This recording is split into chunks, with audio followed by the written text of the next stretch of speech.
Guys, welcome to today's video where I'm going to show you the upgraded modern head unit that I'm going to install in my vehicle today. Joying saw the other video that I did for their previous unit and let me know that they have an upgraded unit for 2022 and they wanted me to show you guys how it performs, how the install goes, and everything like that. So I'm going to do that for you today in this video. This looks like a really nice piece, and the best part about it, you have a volume knob, a physical volume knob, and you're no longer limited to the features within the touchscreen, which I absolutely love. Now that's not to say I don't absolutely love the current unit. I actually really do and have been very impressed with it. One of the complaints I have, however, is the camera display is the quality's a bit low, as you can see for the backup cam. As long as you have good shadows on rocks and stuff off-road, you could see them in the trail cam, but unless that lighting is perfect, it's kind of difficult. Also, it can have times where it's a bit laggy. Fortunately, I caught this one on camera. Again, guys, this is the worst it has performed for me in the whole time I've owned it. So if you're looking at this and saying this is way better than my current unit, this is pretty much the worst I've seen. Again, you have the Android side where you can have apps like the Torque Pro app to keep track of fluid temperatures and stuff. And again, this is where I'm seeing a little bit of lag in the unit. However, this is basically as bad as it gets. It takes a little bit longer than you're maybe used to load up an app. And then it loads up and you're good, and it takes a little longer to close it. That's pretty much the worst I've seen. Let's get started with the new unit install and see if it has any improvements. Of course, you have to start by removing these bottom center console panels, then those side garnish pieces. I'm not sure what I'm going to do with this solid mounted Ohana rig supply mount, so we'll see how it goes, I guess. These wood pieces, the garnishes are totally messed up, so I'm going to replace them with Prado 120 silver units. The centerpiece is a little cracked, so I'm going to have to do something about that as well.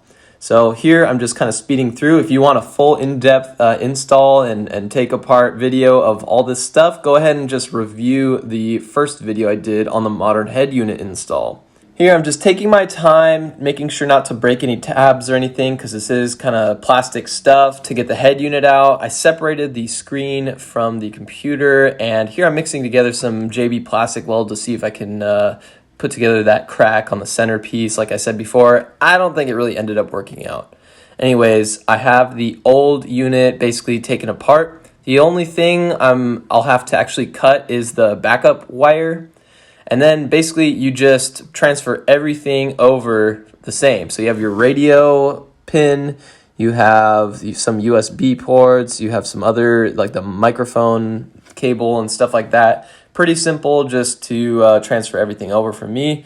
And if you want a full overview of how to install all those wires and stuff like that, just go ahead and review the modern head unit install video. I also have a camera system video where I put that into the back of this unit. So go ahead and check that one out as well if you want to learn how to install backup camera or aftermarket front trail cam or stuff like that. Here I'm just getting rid of the kind of wire twist together and electrical tape I did in that video and doing a more proper heat shrink butt connector type union. So that's what I'm doing now, just crimping it down onto both wires, and this is what it looks like. That looks a lot more secure in my opinion, and I just plugged the RCA cable in right there. Now I just have to put the audio cables in and then plug in the main harness connector, which is all very, very simple. So I'm finishing the install of all of the wires and that harness connector, and then I am putting the computer unit in after I plug in this main harness. And I'm going to do a little test after I plug the screen back in, which you can do with this. Kind of a nice feature to be able to test it out before you fully commit to installing everything back together. So here's me plugging in the screen. Now let's give it a test. Oh, there's power. Woo! Cool. First try. Did I get a first try, boys?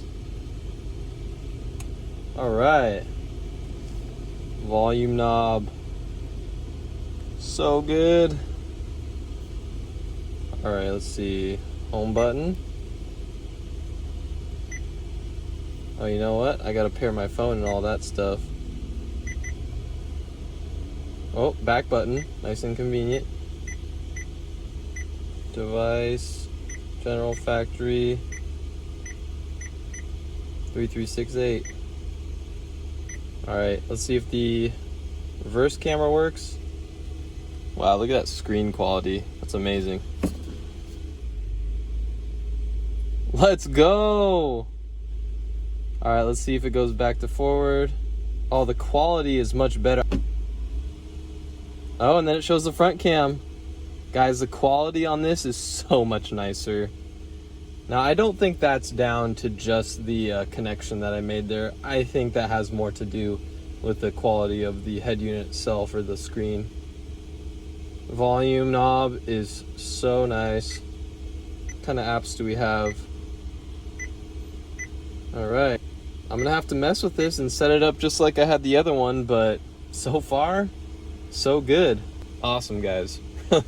Really, this thing is very, very good quality. Really responsive.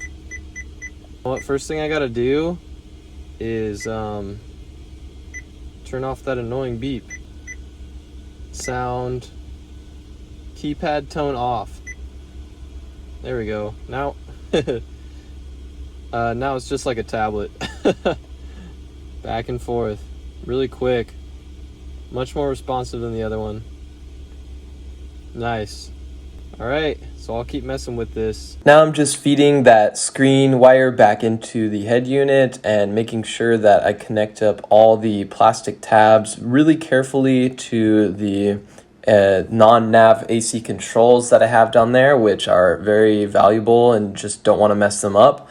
And again, connecting them very carefully to that top centerpiece as well. And now I have some new center console garnishes that I'm going to put on. These are from a Prado 120. I can leave the part number and eBay link in the description. And basically these wood ones that I have are pretty toast, but I was just scratching the surface on how toast they were. I guess the previous owner, for some audio install, they had a shop or something super crazy glue these air conditioning vents onto the wood panels here. I have no idea why that was considered a good idea, but I'll have to break them off, unfortunately, which you'll see here. I also had to spend some time chipping off the rest of that crazy glue from the air conditioning vent as well before I installed it into the new garnishes. This whole situation could have been a nice clean install if it wasn't crazy glued, so don't be afraid to transfer over these air vents. It's actually a pretty easy job. So I'm just transferring over the passenger airbag light and the lower part of the AC vent and all that stuff as well. And I'm going to show you again on the driver's side one so that you have a pretty good idea of what you're in for. And I really, again, did not want to destroy these things, but the glue made me have to do it. I'm sorry to have to put you through all this, making you watch this butchery. But this side definitely had less glue and is more representative of what it would be like for someone to do this job. So here's the hazard light switch going in, and then you have the air conditioning vent kind of adjuster wheel bottom piece. And you pretty much just put the actual AC vent into that sort of assembly and it snaps in. Just be very careful with those skinny tabs. Now just get that hazard light connector from the driver's side and match it up with the back of the switch on the back of the garnish there. And you just need to carefully press the garnish into all of those tabs inside of the dash.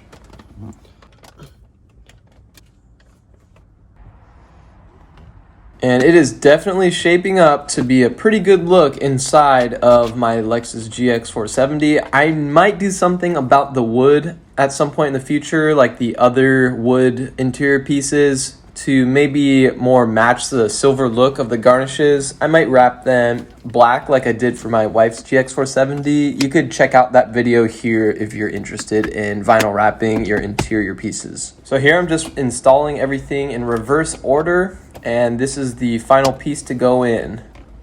And so that should be the whole install, you guys. Now let's test out some of the features of the head unit itself. So again, the screen resolution is very high and it has very good response. Having that home button, the back button, and the volume knob is super nice, as well as that radio quick button as well. I'm your host. The non-presidential art should be thrown out the window.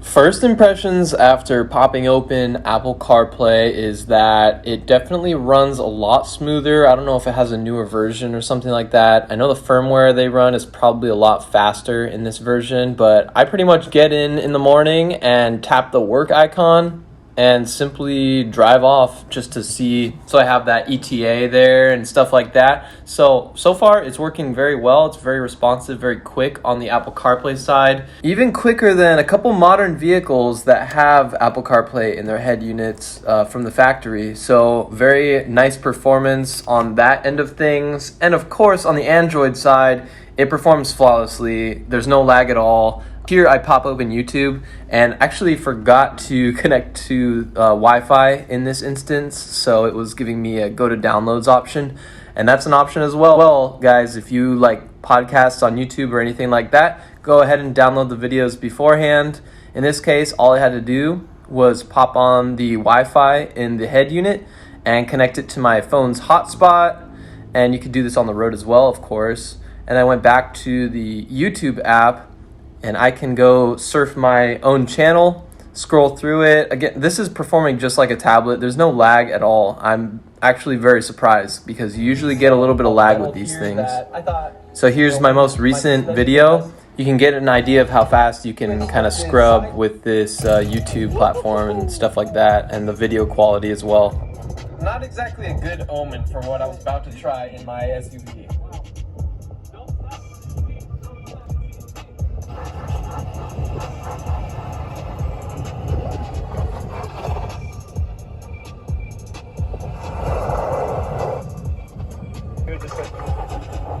And if you want to know how to avoid snapping a CV on 35s when you start bouncing like that, I really like this feature where you can kind of minimize the video and surf around the rest of the sort of Android side of the head unit there while you're driving. So this is great for like podcasts and other long form stuff where you need to use other features of the head unit, but you want to keep the audio playing. So you have other YouTube features like minimizing down to the right hand side there and scrolling and through the comments and stuff like that.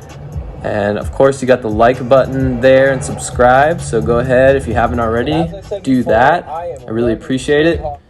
And this is just, hopefully this gives you an idea of the performance. It's super fast. I'm really excited to keep working with this thing and figuring out what it has to offer. If you're wondering how the CAN bus connects to the steering wheel buttons, you pretty much just program them. So you press and hold like the plus button, for example, and you'll hit the volume up and then check for confirmation, and then the minus button on the steering wheel will be for your down volume. This arrow I use for seek track, so like go to the next one, and so you just hold that down and press the check, and then this one I use to turn the screen on and off, and this bottom one I use to activate my Siri while I'm connected via Apple CarPlay. And you can connect to Siri whether you're in the Android side or the Apple CarPlay side, so that's really nice and seamless.